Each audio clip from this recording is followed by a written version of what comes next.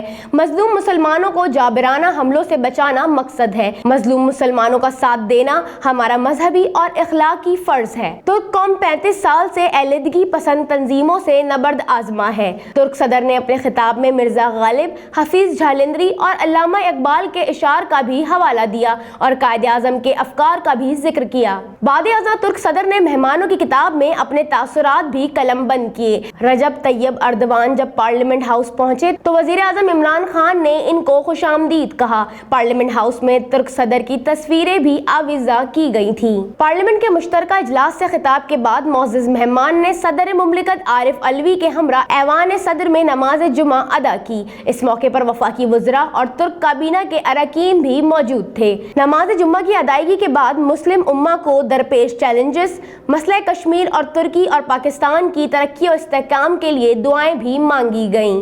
Sadia Shoaib, DNN news.